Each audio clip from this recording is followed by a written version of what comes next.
ಕಡು ಬಡತನದಲ್ಲಿ ಹುಟ್ಟಿ ನಿರಂತರ ತ್ಯಾಗ ಪರಿಶ್ರಮದಿಂದ ಪಂಜಾಬ್ ವಿಶ್ವವಿದ್ಯಾನಿಲಯದಿಂದ ಅರ್ಥಶಾಸ್ತ್ರ ವಿಭಾಗದಲ್ಲಿ MA ಪದವಿಯನ್ನು ಮುಗಿಸಿ India expert trends and prospects for self stain growth ಎಂಬ ವಿಚಾರದಲ್ಲಿ ಆಕ್ಸ್ಫರ್ಡ್ ವಿಶ್ವವಿದ್ಯಾನಿಲಯದಿಂದ PhD ಪದವಿಯನ್ನು ಪಡೆದು ವಿಶ್ವದ ಬಲಿಷ್ಠ ರಾಷ್ಟ್ರಗಳಿಗೆ ಆರ್ಥಿಕ ಸಲಹೆಗಳನ್ನು ನೀಡುತ್ತಿದ್ದ ಮಹಾಮೆದುಳು ಮೌನ ಸಾಧಕ ಡಾಕ್ಟರ್ ಮನಮೋಹನ್ ಸಿಂಗ್.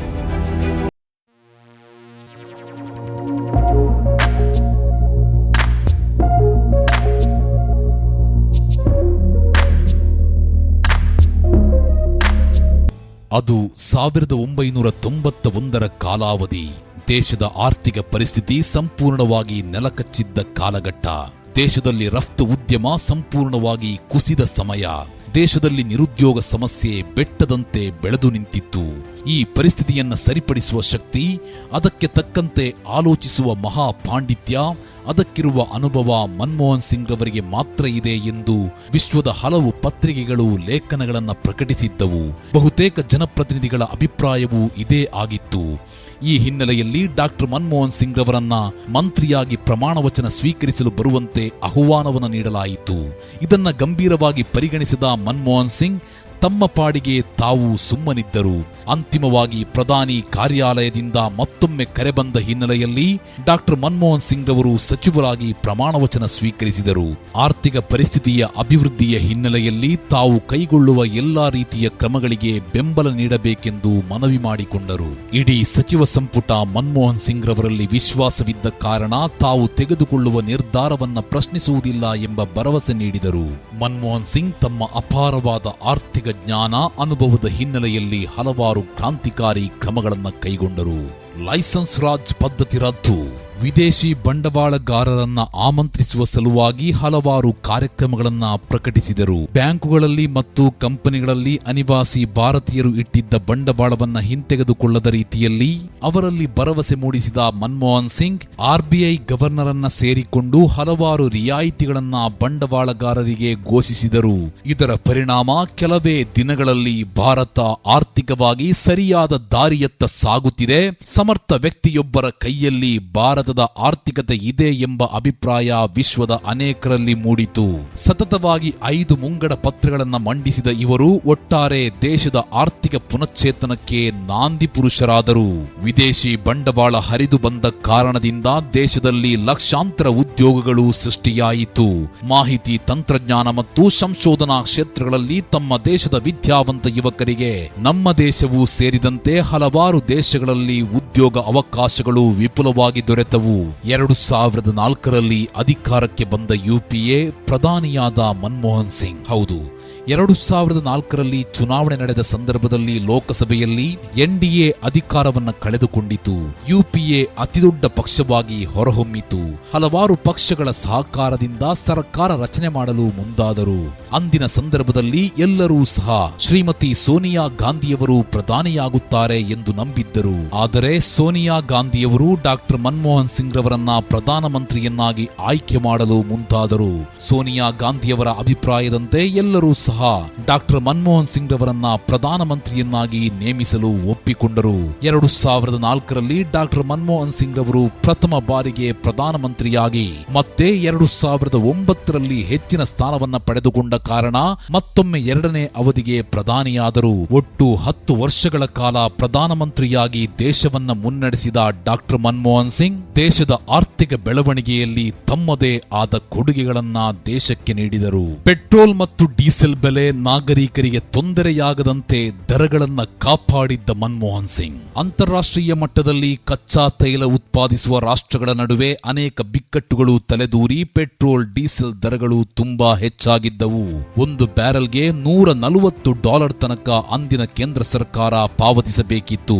ಇಷ್ಟಾದರೂ ಸಹ ಇವುಗಳ ದರವನ್ನ ಹೆಚ್ಚಾಗದಂತೆ ಕಾಪಾಡಿ ಸಬ್ಸಿಡಿಯನ್ನ ನಾಗರಿಕರಿಗೆ ಹೊರೆಯಾಗದ ರೀತಿಯಲ್ಲಿ ಕೇಂದ್ರ ಸರ್ಕಾರ ಪಾವತಿಸುತ್ತಿತ್ತು.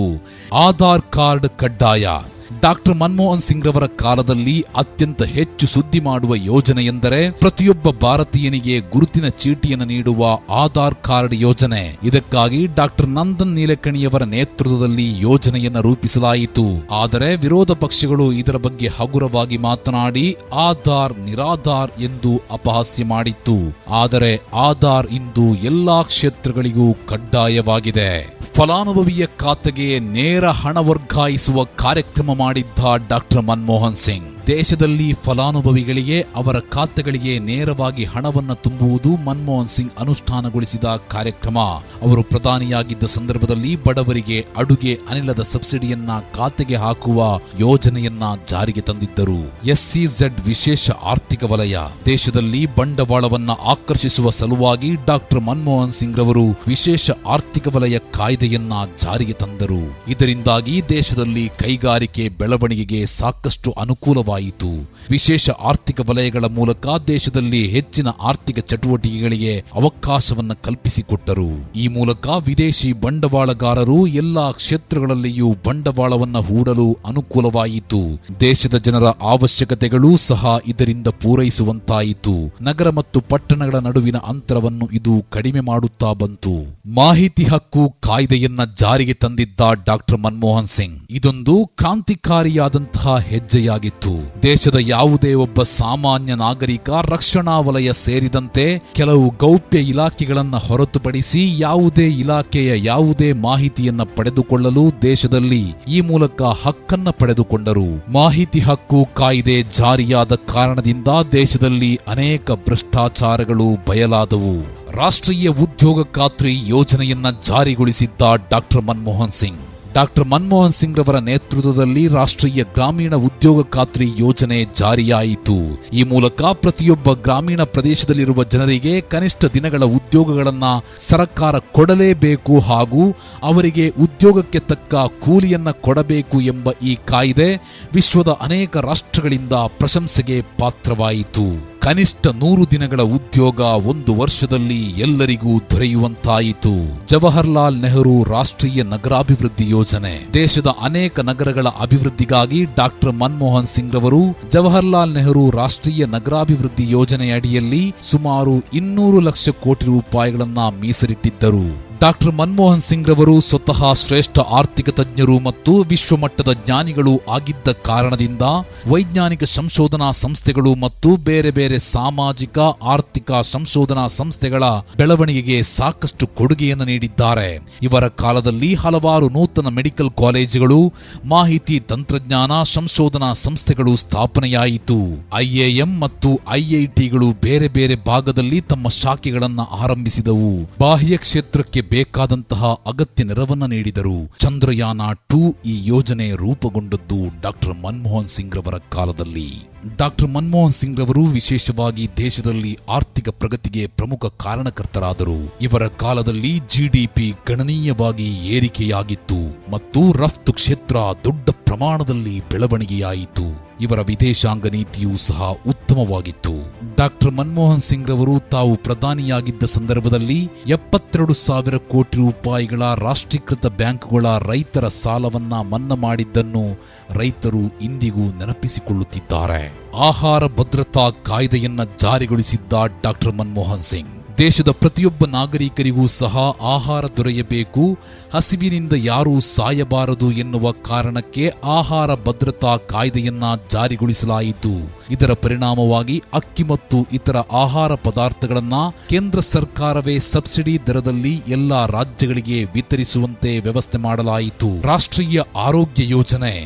ಆರೋಗ್ಯವೂ ಸಹ ಅತ್ಯಂತ ಪ್ರಮುಖ ವಿಷಯವಾಗಿದ್ದು ದೇಶದ ಎಲ್ಲಾ ನಾಗರಿಕರಿಗೆ ಗುಣಮಟ್ಟದ ಆರೋಗ್ಯ ಚಿಕಿತ್ಸೆ ದೊರೆಯಬೇಕೆಂಬ ಕಾರಣದಿಂದಾಗಿ ಡಾಕ್ಟರ್ ಮನಮೋಹನ್ ಸಿಂಗ್ ರವರು ರಾಷ್ಟ್ರೀಯ ಆರೋಗ್ಯ ಮಿಷನ್ ಎಂಬ ಯೋಜನೆಯಲ್ಲಿ ಹಲವಾರು ಕಾರ್ಯಕ್ರಮಗಳನ್ನು ರೂಪಿಸಿದರು. ಗ್ರಾಮೀಣ ಪ್ರದೇಶದಲ್ಲಿನ ಪ್ರಾಥಮಿಕ ಆರೋಗ್ಯ ಕೇಂದ್ರಗಳಿಗೆ ಸೌಲಭ್ಯವನ್ನು ಕಲ್ಪಿಸುವುದು, ನೂತನ ಆಸ್ಪತ್ರೆ ನಿರ್ಮಾಣ, ಬಿಪಿಎಲ್ ಕಾರ್ಡುದಾರರಿಗೆ ರಿಯಾಯಿತಿ ದರದಲ್ಲಿ ಆರೋಗ್ಯ ಸೇವೆ ಮತ್ತು 108 ಆಂಬ್ಯುಲೆನ್ಸ್ ವಾಹನದ ಉಚಿತ ಸೇವೆ ಮುಂತಾದವುಗಳು ಒಳಗೊಂಡಿದ್ದವು.